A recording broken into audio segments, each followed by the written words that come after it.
இன்னும் சற்று நேரத்தில் மக்கள் மத்தியில் விஜய் பிரச்சாரம் செய்ய இருக்கிறார். களத்திலிருந்து இணைகிறார் செய்தியாளர் பாரி கார்த்திக். வணக்கம் பாரி கார்த்திக், விவரங்கள்.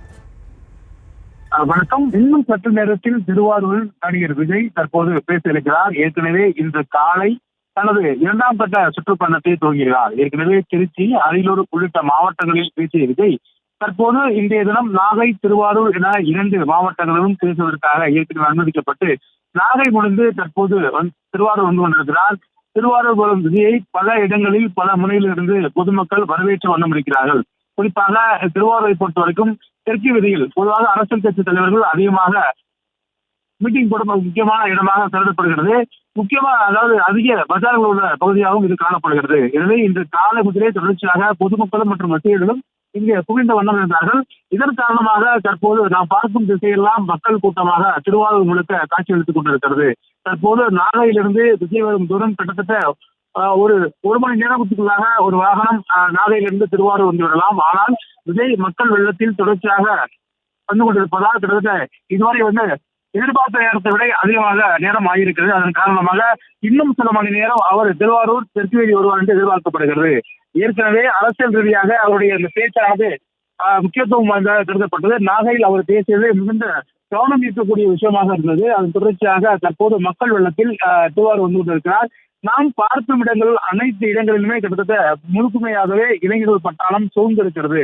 விஜய் மீது எவ்வளவு விமர்சனங்கள் யாரால் வைத்தாலும் அவர் அடிப்படையில் திமுகவை தவிர வேறு எந்த கட்சியும் அவர் பதிலளிக்கவில்லை என்று பார்த்தோம். ஏனென்றால் அவரை நாம் தமிழர் மற்றும் அதிமுக, பாஜக என பல கட்சிகள் அவரை தொடர்ச்சியாக விமர்சனம் செய்து வந்தாலும் அவர் தற்போது எந்த கட்சிக்குமே பதில் சொல்லாமல் திமுகவுக்கு மட்டுமே அவர் பதில் சொல்லி வந்தார். அதன் அடிப்படையிலே திருவாரூர் இருக்கும் என்று எதிர்பார்க்கப்படுகிறது. ஏனென்றால் அடிப்படையில் திருவாரூர், நாகை என 2 மாவட்டங்களுமே விவசாயிகள் நிறைந்த ஒரு மாவட்டமாக இருக்கிறது. டெல்டா பகுதியில் குறிப்பாக கடைமடை பாசனமாக இருக்கிறது. அதன் காரணமாக தான் இன்று அவர் பேசும்போது கூட டிஎன்சி என சொல்லக்கூடிய அந்த நாகை, திருவாரூர் என 2 மாவட்டங்கள் இருக்கக்கூடிய நெல் கொள்முதல் மையங்களில் அதிகமாக தற்போது அறுவடை காலம் என்பதால் அதிகமாக மழைநீரில் நெல்கள் வீணாகி போகிறது. அதற்கான பாதுகாப்பு ஏற்பாடே டிஎன்சி செய்வதில்லை என்ற ஒரு குற்றச்சாட்டை வைத்தார். அடிப்படையில் இந்த குற்றச்சாட்டு திருவாரூர், நாகப்பட்டினம் இந்த 2 மாவட்டங்களும் பெரிதளவு பாதிக்கப்படுகிறது. ஏனென்றால் கடமடை பாசனத்துக்கு தண்ணீர் வருவதே ஒரு ஏதுவான சூழல் இல்லாத ஒரு சூழலில் தற்போது தண்ணீர் வந்தாலும் அது அறுவடை செய்து டிஎன்சிக்கு கொண்டு செல்லும் பொழுது அப்போது மழையில் நனைந்து முழுவதுமாக சேதமடைந்தால் அது விவசாயிகளுக்கு பெரிய அளவுக்கு பாதிப்பை ஏற்படுத்தும். எனவே ஒவ்வொரு மாவட்டமாக வருவதை அந்த மாவட்டத்தில் இருக்கக்கூடிய மாவட்ட பிரச்சனையை மையப்படுத்தி பேசுகிறார். நாகை வந்த அவர் மீன்பிடி துறைமுகம் பற்றியும் மீனவர்களுக்கான பிரச்சனைகள் பற்றியும் பேசினார். அதே போல டிஎன்சி சொல்லக்கூடிய நெல் கொள்முதல் நிலையங்கள் தற்போது இருக்கக்கூடிய சூழலை பேசினார். அதே போலதான் திருவாரூரும் பதிலிருக்கிறார். ஏன்னா திருவாரூரும் கிட்டத்தட்ட நாகையை அருகில் இருக்கும் மாவட்டமாக இருந்தாலும் ஒருங்கிணைந்த தஞ்சை மாவட்டத்துக்கு உட்பட்ட இந்த திருவாரூர், நாகை உள்ளிட்ட மாவட்டங்கள் இருக்கக்கூடிய பல்வேறு பிரச்சனைகளை வைத்து இந்த முறையும் பேசுவது எதிர்பார்க்கப்படுகிறது. ஏனென்றால் நாகையில் அவர் பேசுவது பல்வேறு கவனம் ஈர்த்தது.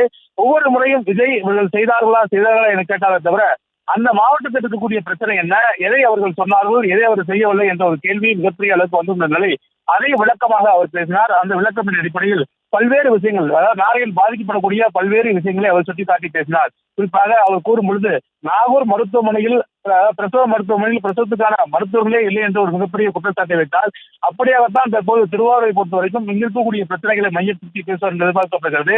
திருவாரூரை பொறுத்த வரைக்கும் இங்கு அடிப்படையில் முழுக்க வேளாண் சார்ந்த ஒரு மாவட்டமா இருக்கிறது. பெரிய தொழிற்சாலையோ இல்ல பெரிய பெரும் நிறுவனங்களோ எதுவும் இல்லை. பொதுவாக இந்த காவிரி டெல்டா பகுதியில் இந்த 3-4 மாவட்டங்களில் எந்த ஒரு நிறுவனங்களுமே இங்கே அளிப்பது கிடையாது. காரணம் இங்க இருக்கக்கூடிய நிலத்தடி நீரும் ஆற்று நீரும் சேதமடைந்து என்பதற்காக இங்க இருக்க விவசாயம் மிகுந்த சேதமடைந்து என்பதற்காக எந்த ஒரு அனுமதியும் கொடுப்பதில்லை. அதன் காரணமாக தற்போது விஜய் அந்த பிரச்சனைகள் எல்லாம் மையப்படுத்தி பேசுவார் என்று எதிர்பார்க்கப்படுகிறது. அதாவது கிட்டத்தட்ட 1 மணி நேரத்திற்குள்ளாக வர வேண்டிய விஜய் தற்போது பல மணி நேரங்கள், கிட்டத்தட்ட 4 மணி நேரங்கள் ஆகி கூட தற்போது கூட வர முடியாத ஒரு சூழல். திருவாரூர் கிட்டத்தட்ட ஒரு தேரோட்டம் போல விஜய் தற்போது வந்து கொண்டிருக்கிறார். திருவாரூரை பொறுத்த வரைக்கும் அதிகமாக தேரோட்ட வீதிகள் தான் தேரோட்ட வீதிகள் தான் திருவாரூரை பொறுத்த வரைக்கும் இந்த 4 வீதிகளும் வழிந்து காணப்படும். மக்கள் வெள்ளத்தால் வழிந்து காணப்படும் வீதிகளில் தான் தற்போது மக்கள் வெள்ளத்தில் விஜய் வந்து கொண்டிருக்கிறார். இந்த 4 வீதி, வடக்கு வீதி, கீழ வீதி, மேல வீதி மற்றும் தெற்கு வீதி என்ற 4 வீதிகளிலும் குறிப்பாக தேரோட்டம் காலங்களில் இதே போல மக்கள் வெள்ளம் பார்த்திருப்பார்கள் திருவாரூர் மக்கள். இப்போது இந்த விஜயின் வருகைக்காக அதே ஒரு சூழல் தான் தற்போது தெற்கு வீதி முழுவதாக இருக்கிறது. அதன் அடிப்படையில் இன்னும் சற்று நேரத்தில் விஜய் வந்து உரையாற்ற இருக்கிறார். அவர் பல்வேறு மாவட்டம் சார்ந்த விஷயங்களும் பேசியிருக்கிறார் என்பது குறிப்பிடத்தக்கது.